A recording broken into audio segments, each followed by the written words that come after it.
Hello दोस्तों, नमस्कार। कैसे हैं आप? मैं आशा करता हूँ आप सभी अच्छे होंगे, स्वस्थ होंगे, खुशहाल होंगे, है ना। तो चलिए हम शुरू करते हैं प्रश्नावली 1.1। हमने अपने प्रीवियस क्लास में देखा था कि यूक्लिड विभाजन एल्गोरिदम का प्रयोग करके एचसीएफ कैसे निकालते हैं किन्हीं भी दो संख्याओं का। और आज हम देखेंगे उसके जस्ट अगला क्वेश्चन की ओर मूव करेंगे। मैं आशा करता हूँ आप सेकंड नंबर और थर्ड नंबर क्वेश्चन ज़रूर बनाए होंगे। तो दूसरा नंबर क्वेश्चन क्या है? क्वेश्चन आपको दिख ही रहा होगा कि क्या क्वेश्चन दिया हुआ है। तो चलिए उसी क्वेश्चन पे बात करते हैं अपन। क्वेश्चन दिया हुआ है, आप अपनी गणित की बुक खोल के देखिएगा कि प्लस यानी धनात्मक, ठीक है ना। यहाँ क्वेश्चन लिखा है कोई कोई धनात्मक विषम पूर्णांक, कोई धनात्मक विषम पूर्णांक 6q+1 या 6q+3 या 6q+5 जहाँ q कोई पूर्णांक है। हमें क्या बताना है क्वेश्चन में कि दर्शाइए कि कोई धनात्मक विषम पूर्णांक 6q+1 6q+3 या 6q+5 के रूप में होता है जहाँ q कोई क्या है, पूर्णांक है। ये हमारा क्वेश्चन है इंग्लिश मीडियम वालों के लिए। So any positive integer in the form of 6q+1 or 6q+3 or 6q+5 where q is any positive integer. So let's start। ये हमारा क्वेश्चन था। क्वेश्चन को देखिए, हम यहाँ से क्या कर रहे हैं, अब इसको इरेज कर रहे हैं, मिटा रहे हैं।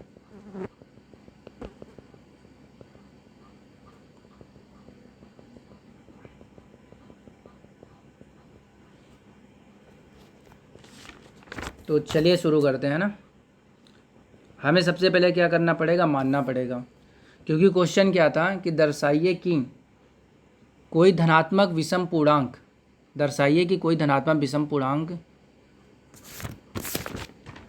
6q+1 या 6q+3 या 6q+5 के रूप में होता है जहाँ q कोई क्या है, पूर्णांक है। यह हमारा प्रश्न था। तो मान लीजिए कि a कोई धनात्मक पूर्णांक है, हमें मानना पड़ेगा ये कोई धनात्मक पूर्णांक है। सबसे पहले आप एक चीज़ सीख लो कि ये पूर्णांक होते क्या हैं। हमने बताया भी था आपको स्टार्टिंग में, पूर्णांक दो प्रकार के होते हैं, हमने आपको शुरू में बताया था।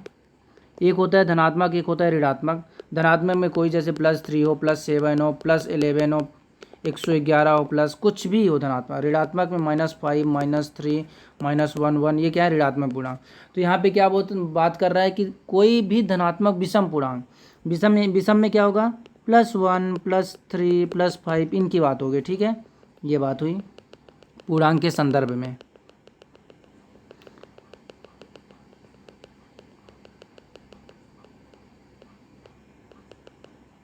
मान लीजिए, हमें मानना पड़ेगा, क्या करना पड़ेगा, मानना पड़ेगा।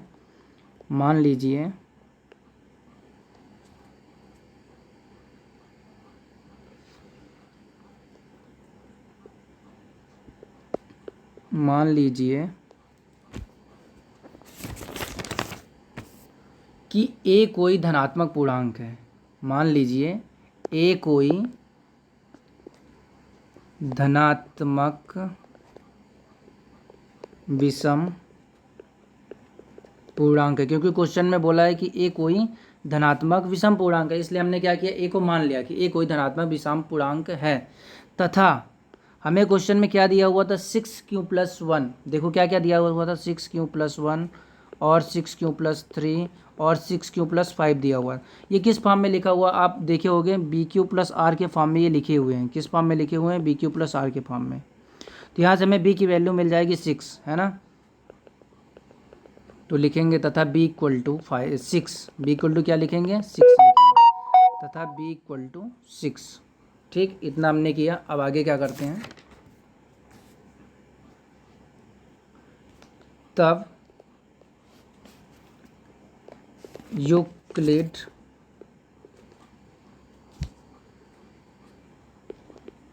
विभाजन एल्गोरिदम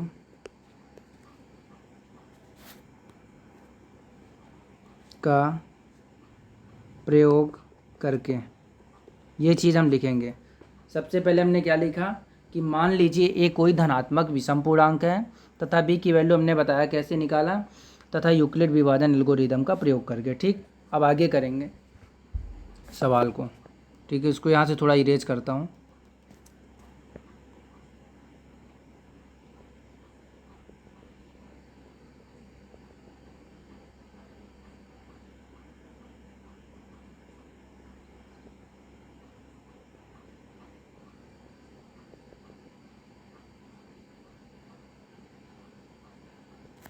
चलिए, तो ए इक्वल टू, अब देखो हमारा इक्वेशन क्या होती थी, स्टैंडर्ड इक्वेशन ये होती थी, equal to B Q plus R, है ना। ए इक्वल टू, ए हमने माना है ए क्या है, कोई धनात्मक विषम पूर्णांक है। ठीक, बी क्यू के फॉर्म में इक्वेशन लिखी हुई थी, 6q+1 लिखा था, यानी बी कितना हो जाएगा, 6 हो जाएगा, क्यू प्लस आर। हम जानते हैं आर की वैल्यू क्या होगी, बी से छोटी होती है और 0 से बड़ी है तो बराबर होती है। लेकिन यहाँ पे क्या होगा, यहाँ पे जो आर की वैल्यू है वो हमेशा बी से छोटी होगी। ये बी है कि नहीं है, डिवीजर है ना, तो इससे क्या होगी, आर की वैल्यू 6 से कम होगी। ये चीज़ हमें लिखना है कि आर की वैल्यू क्या होगी, 6 से कम होगी। जहाँ आर की वैल्यू हम क्या क्या रखेंगे, जहाँ आर इक्वल टू 0, 1, 2, 3, 4, 5, 6 क्यों नहीं रखेंगे, क्योंकि आर के बारे में हम जानते हैं वो हमेशा क्या होता है, 6 से कम होता है, बी से हमेशा कम होता है, इसलिए यहाँ पे आर की वैल्यू 6 से हम कम रखेंगे। ठीक है, इसके बाद बस इन सब की वैल्यू यहाँ पे पुटअप करते जाएंगे। तो पहली इक्वेशन क्या बनेगी, A equal to 6q plus R के जगह में 0 रखेंगे, रख दिया, तो ए इक्वल टू 6q बना। ठीक, एक ये इक्वेशन बनी, ऐसे बनते जाएंगे। ठीक, फिर क्या करेंगे, फिर A equal to 6q plus R की जगह रिमाइंडर है उसकी जगह 1 रखा, एक ये इक्वेशन बनी हमारी, ऐसे ही रखते जाएंगे। Equal to 6q plus R की जगह में हम 2 रखेंगे, रख दिया 2, ये सॉरी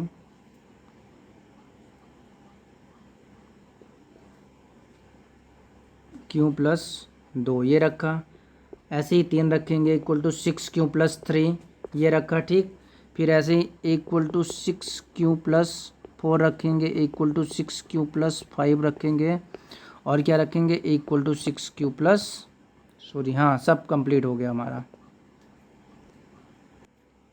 तो प्रश्न में क्या कहा गया था कि दर्शाइए कि कोई भी धनात्मक विषम पूर्णांक 6q+1 या 6q+3 या 6q+5 के रूप में होता है। तो हमने क्या किया, सबसे पहले मैं आपको बताया कैसे कैसे करना है। तो हमने ये चीज़ निकाला है ना, देखो एक 6q+1 के फॉर्म में इक्वेशन मिली, एक 6q+3 के फॉर्म में एक ये भी इक्वेशन मिली हुई है, लेकिन ये क्या है, ये इक्वेशन सम पूर्णांक के लिए जा रही हैं, और ये सब हमारी किसके लिए जा रही हैं, विषम पूर्णांक के लिए। ठीक है, तो हमने ये इक्वेशन यहाँ से निकाला। तो अतः हम लिखेंगे, अतः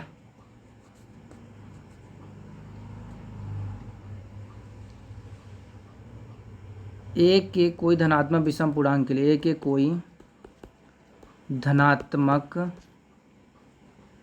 विषम पूर्णांक के लिए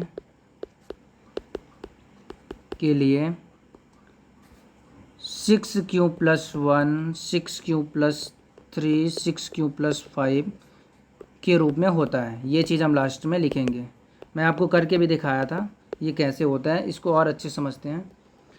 जैसे मान लीजिए हमने लिया 6q+1, 6q+1 लिया। देखो यदि हम q की वैल्यू 1 रखते हैं, q की जगह यदि 1 रखते हैं, ठीक है, तो देखो क्या आएगा, 6 × 1 + 1, तो भी हमारा क्या आएगा, विषम ही प्राप्त होगा। यानी q की वैल्यू आप कुछ भी रखो, q की वैल्यू आप कुछ भी रखेंगे, मान वही मिलेगा। 6q प्लस मान लीजिए 3 वाला टर्म लिया हमने, है ना, q रख दिया या हमने 2 रखा, +3, 6 दूनी 12, 3 15, इससे हमें कोई फ़र्क नहीं पड़ी, ये सब क्या मिलेंगे, विषम ही मिलेंगे। तो इसको हमने ऐसे करके सॉल्व कर लिया। मैं एक बार आपको फिर से इसको क्विक रिवीजन करवा देता हूँ। ठीक,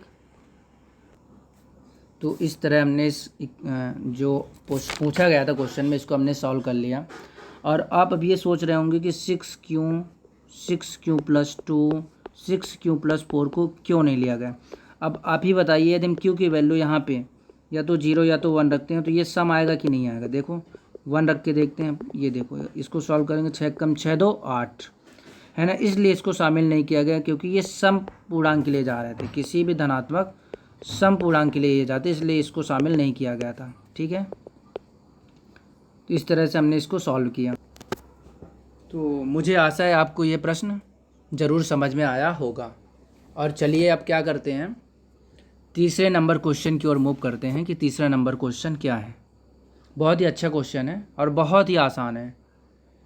क्वेश्चन में लिखा हुआ है किसी परेड में 616 सदस्यों वाली एक सेना है। ठीक है, आर्मी की क्या है, एक सेना है 616 सदस्यों वाली। ठीक, जिसे क्या करना है, 32 सदस्यों वाली बैंड के पीछे क्या करना है, मार्च करना है। ठीक है, दोनों समूह को समान संख्या वाले स्तंभ में मार्च करना है। उन स्तंभों की अधिकतम संख्या क्या है, यानी हमें यहाँ पे स्तंभों की संख्या बताना है कि स्तंभ की संख्या कितनी है। बहुत ही अच्छा क्वेश्चन है। देखो पहले आप क्वेश्चन समझो, क्या बोला, किसी परेड में 616 सदस्य वाली आर्मी की क्या है, सेना है। ठीक, क्या है, आर्मी की सेना है। इसे 32 सदस्यों वाली बैंड के साथ क्या करना है, मार्च करना है। तो अधिकतम स्तंभों की संख्या बताना है। सबसे पहले आप जानो कि स्तंभ होता क्या है, इसको हम बोलते हैं स्तंभ। ये हमारा क्या स्तंभ है। ठीक, तो ये मान लेते हैं बैंड पार्टी वाला स्तंभ है। ठीक, बैंड पार्टी का है, उनके ग्रुप का क्या है, ये स्तंभ है। और इसके पीछे हमारी ये जो आर्मी है, इसको क्या करना है, मार्च करना है। आर्मी की सेना को इसके पीछे मार्च करना है। ठीक, तो ये इसके पीछे मार्च करने हैं। तो हमें यही निकालना है कि ये जो स्तंभों की संख्या है ये कितनी है, यही हमें ज्ञात करना है इस क्वेश्चन में। तो हमें लगता है कि आप लोगों को ये क्वेश्चन समझ में तो आ गया होगा। ठीक है, क्वेश्चन समझ में आया। यदि आप सबसे पहले क्वेश्चन को समझेंगे तो उसको सॉल्व करना आसान हो जाता है, इसलिए सबसे पहले क्वेश्चन को बहुत ही अच्छे तरीके से समझा जाता है। तो चलिए अब प्रश्न को बनाते हैं ना, क्वेश्चन को सॉल्व करते हैं। यूक्लिड डिवीजन एल्गोरिदम यानी यूक्लिड विभाजन एल्गोरिदम का प्रयोग करना है और सीधा निकाल देना, क्योंकि एचसीएफ तो निकालना है। स्तंभों की संख्या यानी एचसीएफ फाइंड आउट करना है, हाईएस्ट कॉमन फैक्टर, अधिकतम स्तंभों की संख्या, यही तो बताना है। चलो सीधा क्वेश्चन को बनाते हैं, है ना। लिखना है आर्मी सदस्यों की संख्या कितनी है, लिखेंगे। क्वेश्चन में दिया गया है आर्मी सदस्यों की संख्या, आर्मी सदस्यों की संख्या लिखना है। सबसे पहले संख्या कितनी है, 616। उसके बाद लिखना है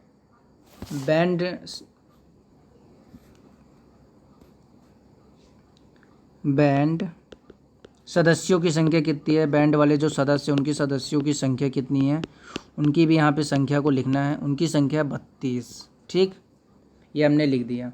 स्तंभ की संख्या निकालना है, तो एचसीएफ हमें क्या करना है, निकालना है, एचसीएफ को निकालना है। चलो निकालते हैं एचसीएफ। लिखेंगे यूक्लिड विभाजन एल्गोरिदम का प्रयोग करके, यूक्लिड विभाजन एल्गोरिथम का प्रयोग करके, या यूक्लिड विभाजन एल्गोरिदम से, कुछ भी लिख सकते हो आप, दोनों में से, यूक्लिड विभाजन एल्गोरिदम का प्रयोग करके या यूक्लिड विभाजन एल्गोरिदम से। हम जानते हैं यूक्लिड विभाजन क्या होता है, इक्वल टू क्या होता है, बी क्यू प्लस आर। ये भी जानते हो कि आर की वैल्यू या तो बी से छोटी होती है, जीरो से या तो बड़ी या तो बराबर होती है, ये आप जानते हैं। ठीक है, लिख देंगे। ठीक, अब देखो अगले स्टेप में करना क्या, ये 616 हमारा क्या है, भाज्य है, लिख दिया। भाजक कितना है, 32। क्यों और आर की वैल्यू कैसे निकालेंगे, चलो आपको यहाँ पे बता देता हूँ। 616 में, ठीक, हमने क्या किया, 616 में 32 से भाग दिया। ठीक, जब 32 से भाग दिया कितनी बार में जाएगा, 32 एक कम 32, 11 में 2 गए 9, 6 में 4 गए 2, 6। ठीक, तो क्या क्या है, कितनी बार में गया,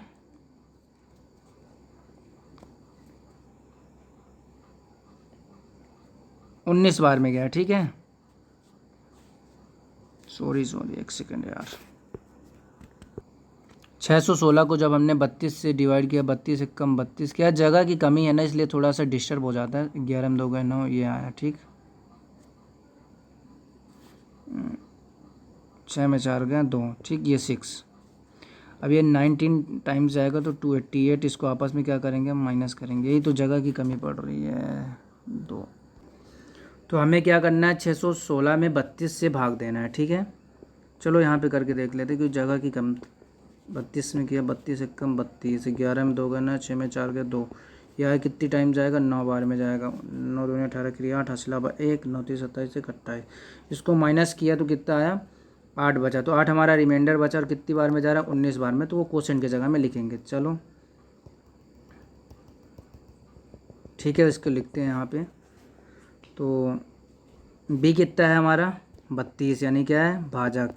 कितनी बार में जा रहा है, 19 बार में, और रिमाइंडर कितना आ रहा है, 8 आ रहा है, यानी कि 0 8 या 8 लिख दो। ठीक, अब देखो अगले स्टेप में हमने बताया था 32 क्या बनता है, भाज्य बनता है, और ये जो रिमाइंडर है भाजक बनता है। कितनी बार में इसको डिवाइड कर देगा, 4 बार में। 8 चौक 32, रिमाइंडर क्या बचा, 0, यानी कि कुछ नहीं।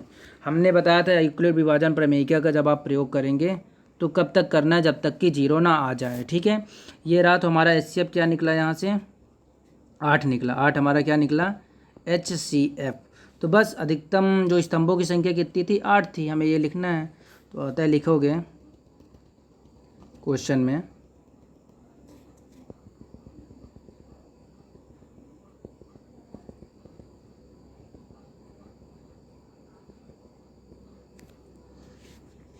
आता है अधिकतम स्तंभों की संख्या बराबर 8 होगी, और ये हमारा क्या हो जाएगा, फाइनल आंसर हो जाएगा। तो इसको ऐसे बनाना है। एक बार और मैं समझाता हूँ। ठीक है, सबसे पहले क्या लिखना है, आर्मी सदस्यों की संख्या जो कितनी है, 616 है। बैंड सदस्यों की संख्या 32। अब इसको क्या करना है, इसमें HCF निकालना है यूक्लिड विभाजन एल्गोरिदम का प्रयोग करके। 616 को हमने 32 से डिवाइड दिया, आपको पहले बताया था कि कैसे कैसे करना है, बस उसका प्रयोग करते हुए यूक्लिड विभाजन का हमने ये पूरी इक्वेशन को सॉल्व कर दिया। ठीक, A = BQ+R, जहाँ ये सब हमको मालूम है कि कहाँ क्या होता है। ये भाज्य है, ये भाजक। कितनी बार में गया, 19 बार में। तो ये क्या बन गया, भागफल। और ये हमारा शेषफल जो आया था, शेषफल लिख दिया आर की जगह में। इस इक्वेशन में तो मान रखा है पूरा। फिर अगले स्टेप में बताया था कि ये जो भाज्य, ये जो भाजक है भाज्य बन जाता है, और ये जो रिमाइंडर है, जो शेषफल है, ये क्या बन जाता है, भाजक। कितनी बार में कर रहा है, 4 बार में। तो ये 4 लिख दिया, कोसेंट यानी भागफल 8 चौक। और ये यहाँ पे रिमाइंडर कितना है, 0 आ गया। ठीक, और यही आखिरी में 0 आने के बाद ये जो हमारा भाजक रहता है, क्या रहता है, भाजक। यही हमारा क्या बन जाता है, HCF। ठीक है, क्या बन जाता है, HCF बन जाता है। ठीक है, इस तरह हमने दूसरा नंबर क्वेश्चन और तीसरा नंबर क्वेश्चन को सॉल्व किया। अब चौथे और पाँचवें क्वेश्चन को अगले वीडियो में सॉल्व करेंगे, क्योंकि वीडियो भी बहुत लंबी हो जाती है। बस आप लोगों से एक ही रिक्वेस्ट है, आप लोग प्लीज़ प्लीज़ प्लीज़ चैनल को सब्सक्राइब करें, शेयर करें और लाइक करें, और जितना हो सके उतना ज़्यादा शेयर करें। ठीक है, धन्यवाद।